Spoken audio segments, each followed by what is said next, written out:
That's when this pivot really started to happen. Was I realized that my sacrifice of my time with my kids and my family was not greater than the reward I was getting, because the reward I was getting was not fulfilling me. And that's how I knew that I was ready for a pivot. That's how I knew I was ready to transition into something new.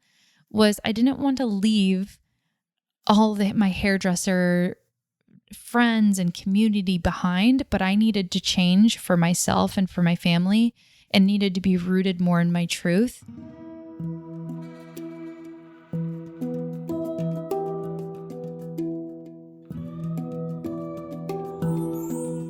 Welcome to the Limitless Soul podcast. I'm your host, Kelly Mason. The time is now for us to break free of conditioned habits, think for ourselves, and realize our limitless nature. We will explore talks on meditation, creativity, wellness, spirituality, and storytelling. You're in for a treat because we're peeling back the layers and diving deep. I'll be having diverse voices from all different creative backgrounds and points of view on to discuss what makes their soul limitless. Plug in and tune out the outside world as we go on this journey together.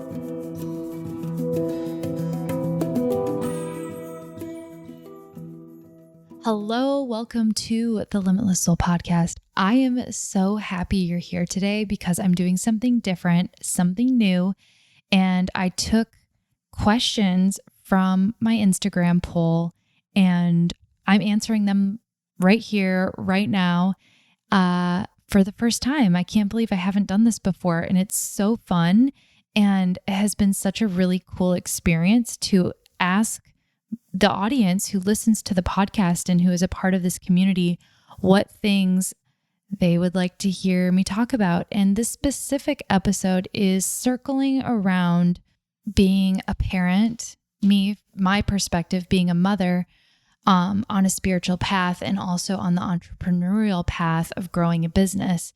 And this is something that I've been doing for the last 8 years, actually over 8 years. I guess maybe we can include pregnancy. So it's been about 9 years that this has been going on for me.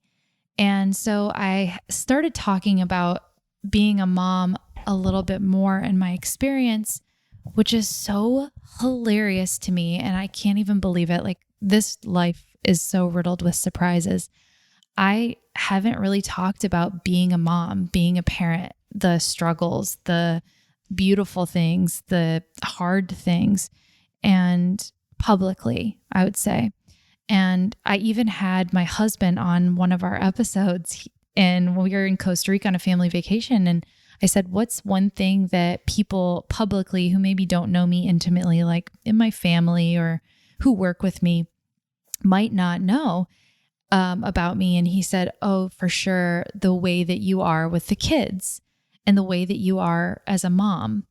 And when he said that, I thought, oh my gosh, that's so crazy, because that is my life every single day. But because of social media and because of being a person who runs a business, we can't, and I've been saying this a lot lately, we can't show the entirety of our lives in order to be authentic. We can't expect ourselves to expose the entirety of our lives to other people because of many reasons. A, privacy, but also B, because no one could ever consume your entirety of your life. So I think it's really important on this path and being in a position of leadership, which all of you are. If you have a business, if you have a community, if you're showing up on social media, if you're a brand or representing yourself as an educator or a teacher or a healer or facilitator, space holder, anything like this, if you're selling products,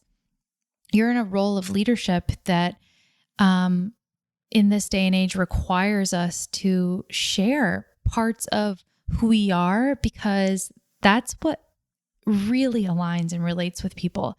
And I realized when my husband said that, I was missing a huge part of who I am publicly. And there was a part of me that felt a lot of fear surrounding sharing about being a mom and about my private life, I guess, because I am so out there. People will be like, oh, you share so much and you're out there, and there's so much I don't share. And I realized that there was some fear surrounding that of maybe not being understood or related to from maybe people in my audience or people who I'm trying to connect with. And the so hilarious part of it is, as soon as I started feeling more comfortable opening up and maybe showing me doing things that are like with my kids or like the more mom life, like hashtag mom life, because that's literally my life all the time. I started getting a lot of messages from other parents and other moms saying like, oh my God, like I'm struggling so much with this and that. And I actually have 3 comments, 3 questions that I'm going to share directly from my audience today on the questions they specifically asked, because they're really, really good. And they're actually stuff that I've been sitting with and thinking about myself. So even if you're not a parent, this is also a great episode if you're considering becoming one, or are in a role where you are maybe having to make some trade-offs or sacrifices in your life in order to pivot your business or in order to start a new journey or relationship. This is a great one for you. Oh my gosh, there's so much I could say about being a parent, but that would take like a whole entire like season of podcasting because there's so much. But I think that a lot of the things that I want to say are going to come through in these questions. So I really want to get to that rather quickly because this is some really good stuff and I know you're going to enjoy it. And if you are into any of these things that I'm talking about, please let's open up a conversation. Let's talk about this more. Because sometimes I get nervous posting things. I'm like, what if I still feel these things all the time. I have to be honest and completely transparent. When I post new things on Instagram or send out an email to my email list, or I share something within our membership community that's different or new, I get really nervous. My immediate reaction isn't like, yes, this is going to crush it. For some reason, my immediate reaction, the first one that I go to and something I'm working on is, are they going to like this? Is this the right choice? And then I settle into, yes, it is. I feel great about this. But my first initial gut thing, and I think it's because I'm so excited because I'm not going to share something I'm not passionate about. So fear and excitement come from the same place. And we all know this, that tingly sensation in our belly and our solar plexus, right? It's that empowerment center. It's that strength center, the courage.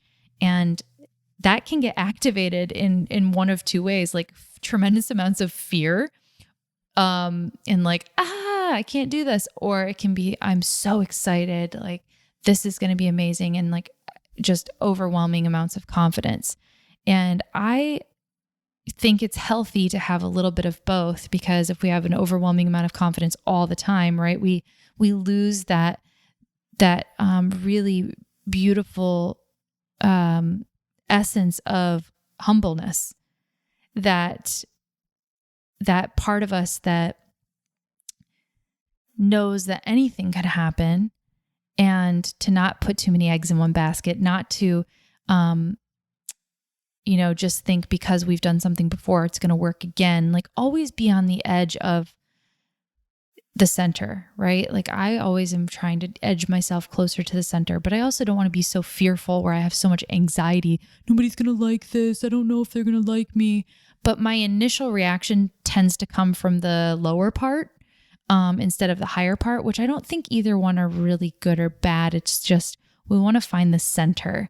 And through podcasting and talking to all of you and just having this open dialogue, I feel so much more in my center. So thank you for receiving all of the pivots that I'm making, for receiving the changes that I make, and the shift in my energy, the shift in my sharing, the expansion of my teaching and offerings. I just really appreciate you being along for the ride, because it's so much more fun for me to go on this journey and this experience with you. So without ado, let's hop into these questions. And And if you would like this, please let me know, because I would love to do more solo episodes like this. Like, kind of, it reminds me of, oh my gosh, I'm just going to share this really quick. Do you remember when All That was on? Like, I'm such a 90s kid. I can't even stand it. But I was obsessed with the show All That, and like Keenan and Kel and Amanda Bynes and like that whole vibe. And I was also like a young budding actress in my younger days. Like, I was obsessed with the video camera, and I was always filming myself doing skits and pranks and stuff like that. And I had a little segment that I created called Ask Kelly, because there was that one part where she's like, "Ask Ashley." And it was Amanda Bynes, and she would open up the envelopes and she would read questions from her viewers, and they would say, "Dear Ashley," and she goes, or "Ask Ashley," something like that. Anyway, so I did one where it was like, "Ask Kelly." And I would make up fake questions from my fake fan club and answer them into a video camera, and then like play these episodes for my family. Oh my God. Anyway, when I decided to do this, I was like, I totally feel like the younger version of myself, which is perfect to embody like the young inner child within me, as I'm going to begin talking about connecting and existing in an adult role with children, and also finding that balance within our inner child and like what we need from this experience as well. So let's go. Kylie, who is a beauty biz and mindset coach, asked if I would talk about my transition from hair guru to spiritual queen and advice for others on a similar path while being a parent. So funny, because I have gone through a very public transition, which has been really cool, because some of the things that I'm going to be teaching and coming out with are going to be how to transition, how to pivot your business and stay grounded in your center and stay grounded in your truth of who you are while you're doing it. So that's a great question. Thank you so much, Kylie, for asking that. So let's dive into this about also having children, right? While you're, the whole process is just a lot, but I found a few things that really help. The first thing is, and I feel like this is probably the most important when you're going through any kind of transition, is know that there's going to be trade-offs when there's a pivot happening. And I know that it can seem really glamorous almost to see someone transition into something new, or like kind of find that new growth edge and get on top of it. But the truth is, it takes so many sacrifices. That's what I've found is there's a lot of sacrificing that has to be made. So going into like transitioning into a new way of presenting yourself, or a new way of sharing your offerings, maybe this new found passion you have, is making sure that you know that there's going to be things that you're going to have to trade off in order to get something else. It never just is like you get more. It's like you get more and something has to drop off. You expand, you get something else and something else has to go away. So the main thing that I've noticed is that my reward has to be greater than the sacrifice, especially with kids, because there was a chunk of time where I was working so hard at being a hair guru, I guess if we want to call me that, was I had all of these really high goals in mind of working at New York Fashion Week, and I wanted to be on covers of magazines, and I wanted my work to be published. I wanted to do editorial work and have it in print, and I wanted to win editorial photography hair competitions, all of which I pursued and some of which I accomplished, but they came with a price, right? There's always a trade-off. And what was going on with me at that time was that I don't think that the reward was greater than the sacrifice I made, because the sacrifice that I made at that time was that I was sacrificing tons of my time with my family, like so much time with my family, because at that time, a lot of hair education was in person. So I was traveling sometimes 3 times a month, at least once a month. I was gone, and my kids were really little. They're 7 and 8 now, but they were, I started traveling really heavily when my son was 6 months old. And I started going to New York twice a year for 10 days at a time. So 20 days out of the year, I was in New York doing Fashion Week for several years. And that's when this pivot really started to happen. Was I realized that my sacrifice of my time with my kids and my family was not greater than the reward I was getting, because the reward I was getting was not fulfilling me. And that's how I knew that I was ready for a pivot. That's how I knew I was ready to transition into something new. Was I didn't want to leave all of my hairdresser friends and community behind, but I needed to change for myself and for my family, and needed to be rooted more in my truth. And at that time, I knew that a big, massive shift had to happen, because I needed my reward to be greater than my sacrifice. I needed it to be. And I'm totally feeling that now, even though it's been a couple year transition into doing what I'm doing. And I had to, oh my God, coming into our next question, this will all tie in together about expectations and allowing ourselves grace on this path. But that was so important to me, is knowing, okay, I want to maybe transition into doing what I'm doing in this hair world, into doing something that's more for mindset or spirituality or personal growth. Just ask yourself, as you make the transition, am I carrying along bad habits with me? Am I carrying along things that I actually wanted to leave behind with me? Or am I able to recognize what are the things that I want to release as I transition? And can I do that? Am I willing and ready to do that? And not just move from one teaching to another, or one representation of yourself to another. And that's been really, really helpful for me. The other thing is really unleashing the divine feminine that's within us all, and allowing creativity to manifest organically from your unique set of skills and inner knowing. That's so, so important, because a lot of times when we start to pivot into something new, we want to push through it, power through it, make it perfect, have the perfect outline, and then we're ready to do it. And I think that the most successful, I say successful in a way that I mean, it feels really good too. Not just on paper, you made a lot of money and made some benchmarks and like you sold all of this stuff or whatever, but you actually feel really good and grounded in that level of expansion.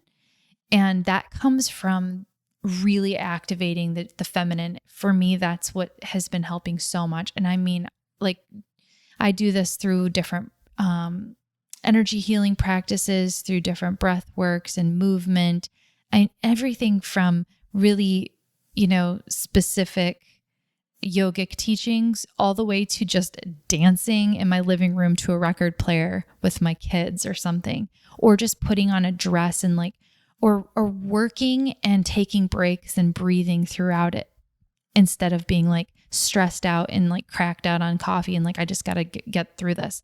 I figure out how to make everything more sensual and enjoyable during the experience of creation. And that's been helping so much. And I can feel that the people who are receiving it can feel it. And I've had people even send me messages and emails saying, I feel your energy has shifted and I am so loving it. Or I can feel I could feel you through those words that you wrote. So there's a really huge power in activating the feminine energy when going through a transition. I think it's also super helpful being a parent, because our kids are watching everything that we're doing. They're watching and seeing and absorbing everything we're doing. And the expectation can't be perfectionism on ourselves. Like, I need to be perfect at everything that my parents did to me. I want to correct it and not pass along any of this trauma. I don't want to, we can't approach it from that perspective, because then that's going to cause even more anxiety, and our mind is going to be trying to control everything. And it really has to be more of a feeling of, how am I showing up authentically for them too? And I feel like when we make these transitions, like, they'll realize one day, I thought about this, that my kids are going to realize one day what I've been doing on the internet. I'm going to make that a meme. It has to be a meme. It's so funny. But really and truly, they don't really know yet. They're still 7 and 8. They're not that old. And they're like, oh, why are you guys on that phone? Or why are you doing all these things? And sometimes I realize, oh shoot, like, they're seeing me be consumed by work. So those are great check-ins for me to go, whoa, I need to like really navigate how much time I'm spending outside of like my dedicated work time, spending away from them. And also just knowing that everything that I'm doing is coming from such a beautiful place and like a loving and high vision place for myself and others, that one day they're going to realize what it was for and why. And I think that's just a really beautiful thing, and a really beautiful reminder to follow our dreams and to follow the next best feeling always.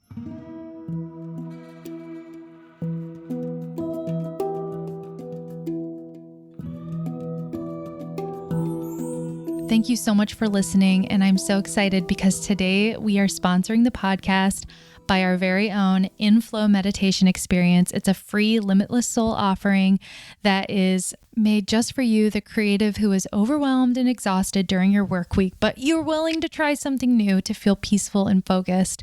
The Inflow meditation helps creatives like you with active minds become aligned with intention, let go of the weight of growing a business, because that can happen, and relax so your intuition can do its job. If you're ready to run your business instead of it running you, get complimentary access by going to the link down in the show notes and download it for free. You can access all of the activating journal prompts right from your phone to get connected, become more aware, and start using the 3 5-minute guided meditations that I've been using to have literally my best day ever. They're so simple. They're not complicated. You'll be able to set intention before your day starts, decompress and like cut cords and let go of your day after work. And then before you go to sleep, a beautiful gratitude meditation so you can set yourself up for success the next morning. It's going to help you become your own intuitive guide, reprogram your mind to become calm during work, connect with your inner dialogue. What's going on? What's the chatter? Help you rewrite your narratives through the journal prompts, because those are not serving you, that are not bringing you closer to your end results and your goals. And then you're going to have tools, a lifetime access to help you integrate your new awareness. Download them for free down in the show notes, or you can go to the link in our bio at Limitless Soul Life Instagram and check them out there. Download it. Let me know what you think. I cannot wait to hear how these are serving you. People are saying that they feel so different. They feel at peace. Their work-life harmony has changed, and it is serving people so well because we don't have to make spirituality complicated. I love you. Enjoy the rest of this episode.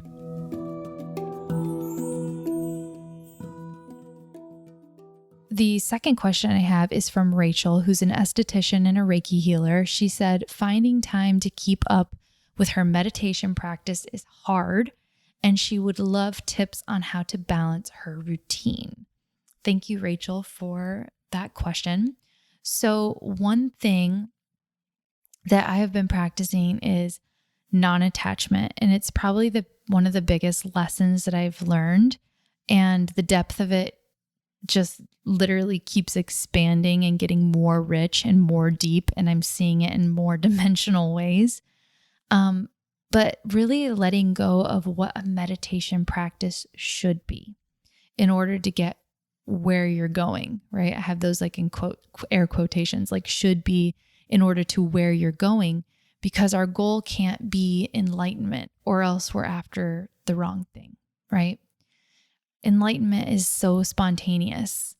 I imagine it like when you stop thinking about something, it automatically happens.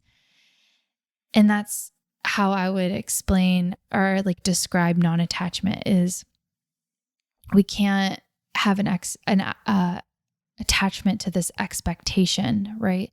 That my meditation practice should be in the morning for 20 minutes every day, or else I'm backpedaling. I've lost it.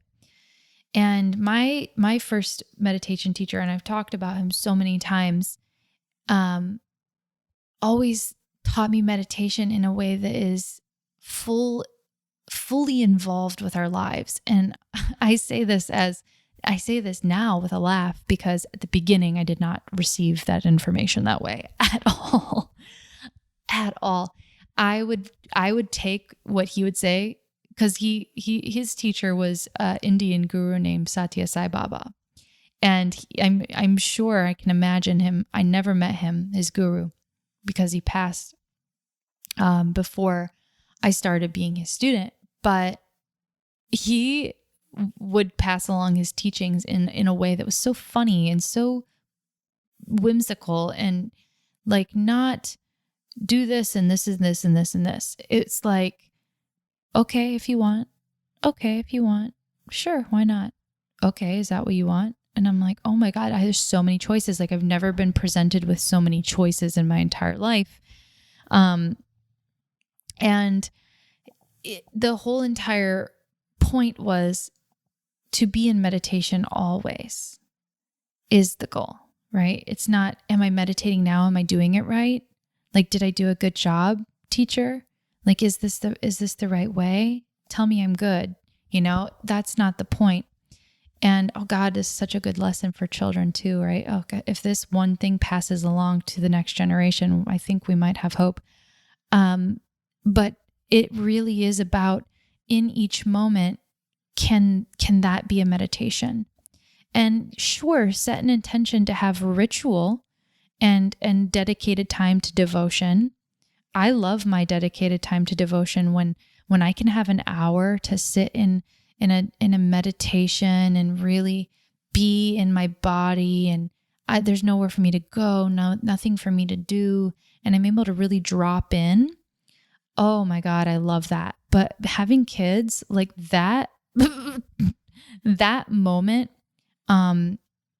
I can't have an expectation that it's going to happen every morning at this time. Sometimes somebody comes in my bed because they had a nightmare. Sometimes, I have to get up early and take someone somewhere. And so I can't say, okay, every single day at this time, I'm going to do this. That got out the window as soon as I decided to take care of another human life. And so such a beautiful thing that I learned in my teachings is to have no expectation to an outcome, have no attachment to what my meditation or my spiritual practice is. I change my rituals all the time. I do different things. Sometimes I'll set an intention. If I'm going through something, I'm really working through something, right? Like a deep wound or something that arises in me and I notice it. And actually one of the things lately has been this big transition and pivot. And there was a time where every single day for a whole month, I set aside some amount of time. And because I couldn't dedicate myself to doing it at the exact same time, at the exact same day, I just said at some point during the day, whether it's when the kids go to bed or before they wake up, or maybe sometime in the day where my husband has them or something like this, I'm going to sit down and I'm going to chant this mantra, this Tara mantra, and connect. And I'm going to read this book, and then I'm going to choose intuitively the page, and I'm going to free write, free channel a stream of consciousness, what it means to me. And I'm going to read back what came from that deep space of presence, because I needed to have some guidance, and that was how my intuition told me to get it. So those are things that I'll do periodically that are really deep work with myself, but that's not something I expect of myself every day because we have to live our lives. So non-attachment, so important. during the day, can you make everything a meditation? My teacher used to say, present moment is when you feel your seat under your butt, right? Are you sitting in your car right now? Can you feel your seat? Feel your seat under your butt. Feel your butt on your seat. Feel your feet on the floor. Feel the floor under your feet. Bring all of your focus of attention to those points where your body is meeting the earth, where you notice gravity holding you to this rock that we are on. Those things are meditation. And so if we can find moments throughout the day to bring ourselves back into peace, bring ourselves back into the present by focusing on our breath, focus on our breath in, focus on our breath out through the nose, slow down the breath, expand the lungs, notice the lungs, become more and more in tune with the thoughts that are playing in the background and acknowledge them without any judgment. We can bring ourselves back into the present moment, and we can feel that seat under our butt. We can feel the earth underneath us being so held, being so seen by all of nature around us. And that's meditation, right? That's it. Like, that's what we're looking for.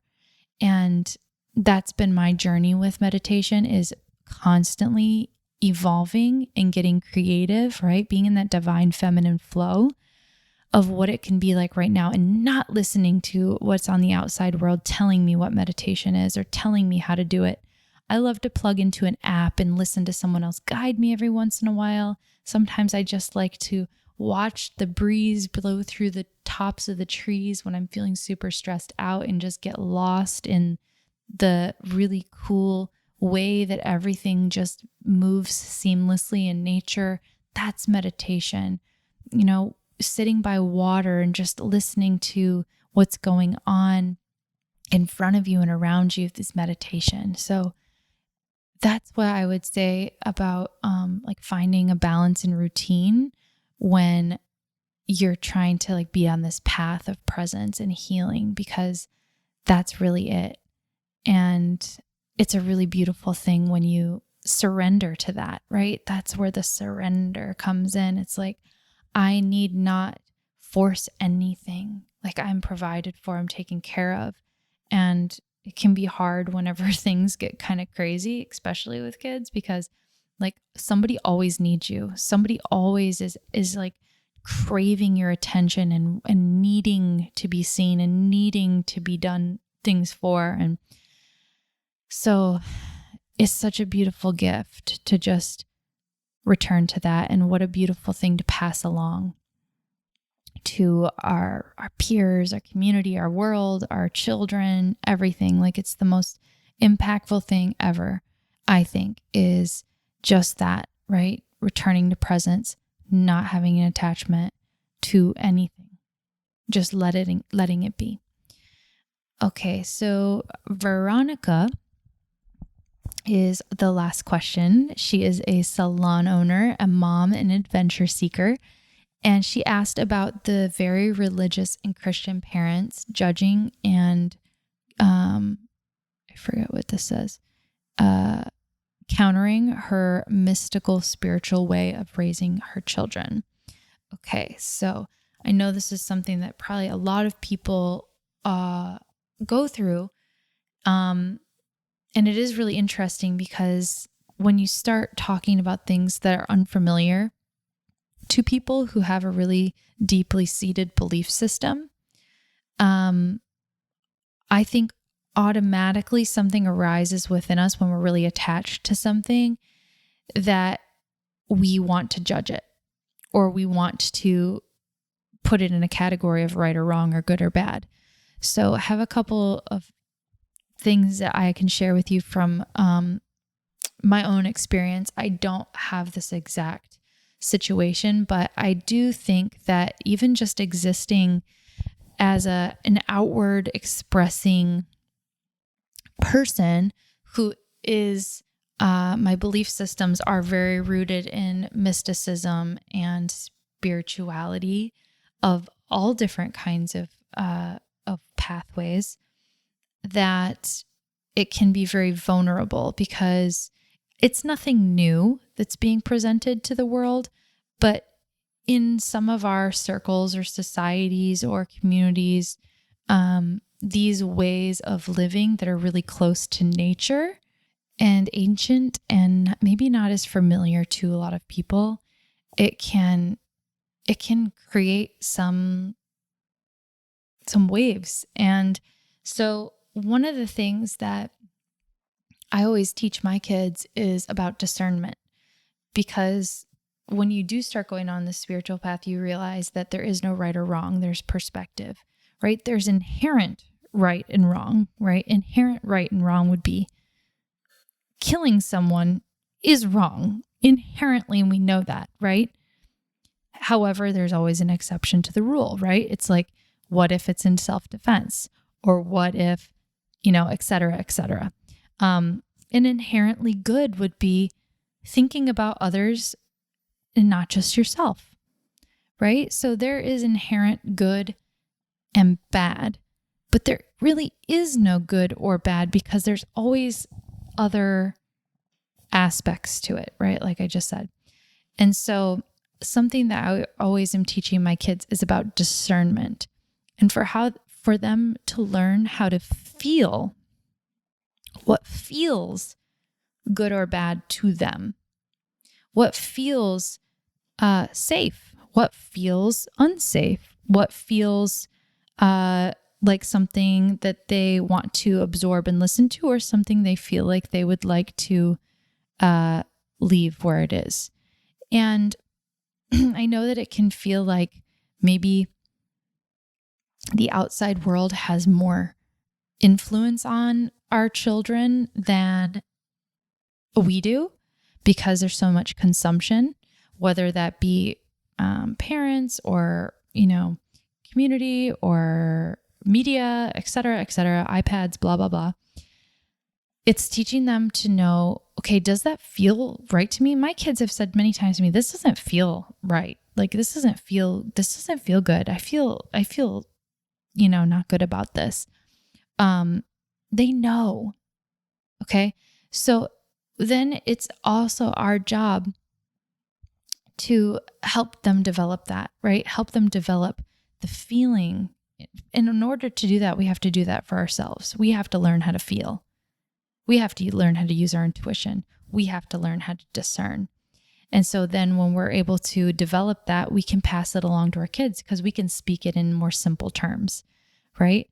If this doesn't feel good to you, you can just say, okay, or, just, you don't have to absorb every single thing that someone tells you.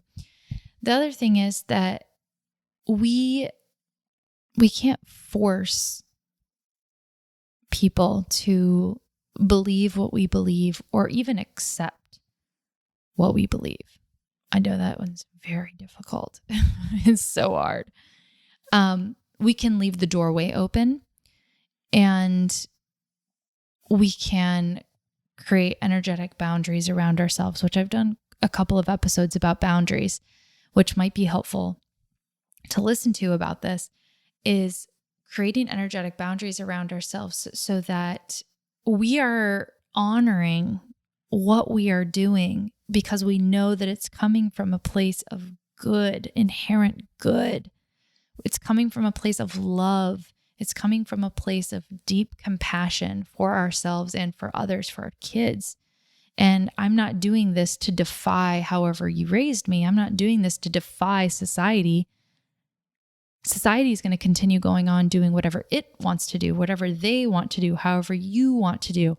I cannot force you to stop doing and being how you are choosing.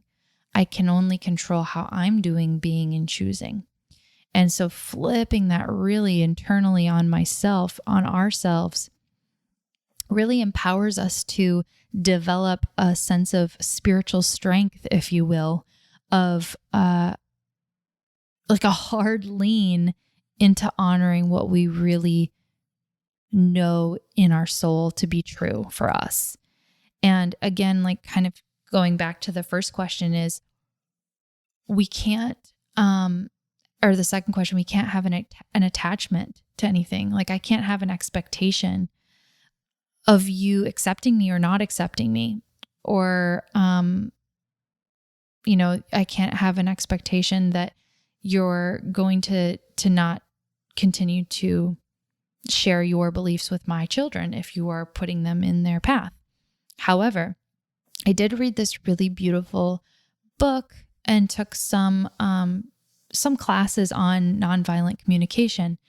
And it's a great method for learning how to communicate with compassion and learning how to express yourself, your needs, and make requests instead of demands. Because again, I really truly believe that force creates more resistance, inevitably, no matter what. And choice really empowers people to do the inherent good thing. So in this process, really briefly, and this might be something you can apply to, I've been trying this out with my kids. It's awesome. It's super helpful. Instead of them reacting or throwing a fit or having a tantrum or an outburst, it really helps them to feel seen. It helps them to feel heard, and it helps them to feel empowered because they have an inner knowing that's so pure, so deep, and we're giving them space to tap into it. And this is also a great way to communicate with parents, with intimate relationships and with bigger relationships, or even in coaching, is asking how they feel. How do you feel? And not having a judgment right away, right? Like if they say, well, I feel scared about your spiritual ways because it's not the way we were raised, or, something like this. And just receiving that, like, how do you feel? Allowing that to be said or heard. And then asking them, like, what do you need? What is it that you need? How do you want to feel? How do you want to feel? Obviously, if it's scared or overwhelmed or nervous, it might be something like content or trusting or safe, or I'm not sure.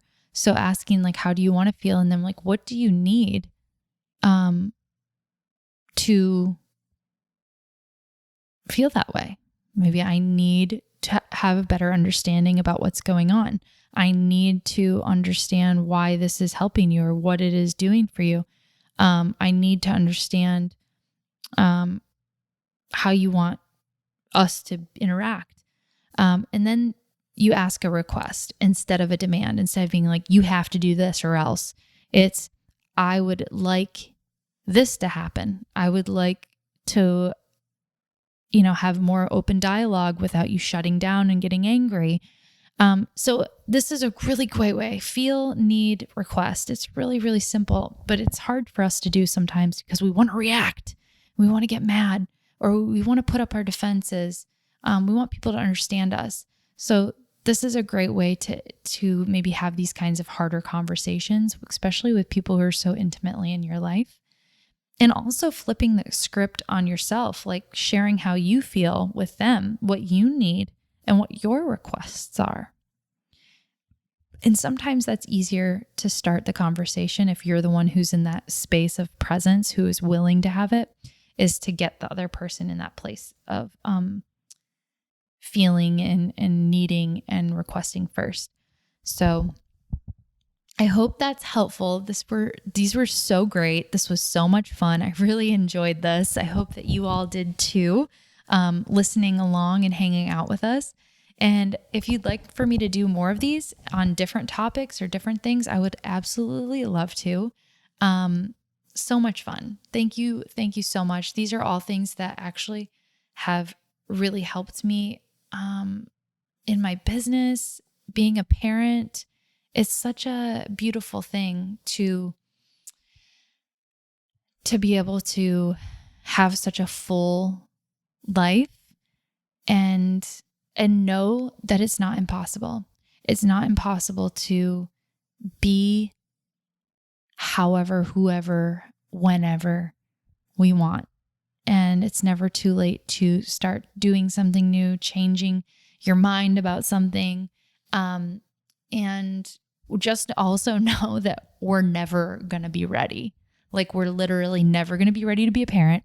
We're never going to be ready to start a business. We're never going to be ready to pivot. We're never going to be ready to let go. Like, our ego always wants to hang on to whatever's the most comfortable, the last most comfortable thing. So if it slightly feels uncomfortable or like, whoa, doubtful or unworthy, like our ego automatically is going to want to shut it down. So just trust yourself and listen to yourself, tap back in. Don't be afraid to like pause. Don't be afraid to just push the pause button. Because everything is already waiting for you. Everything's already conspiring in your favor and wants to work out for you. It just is the truth. And when we get out of that way of our ego's just insatiable desire to control and to have so much certainty and to know everything that's going to happen and tell me all of the things that might happen so that I can make sure that it's most comfortable for me, like we won't live and our kids won't see us live. And so we have to take lots of risks and make sure that they're rooted in our truth as much as we can. So that's all I got for you today. And I hope you enjoyed this, and I will see you next week. Let me know what you think over on Instagram. I always love to hear your feedback.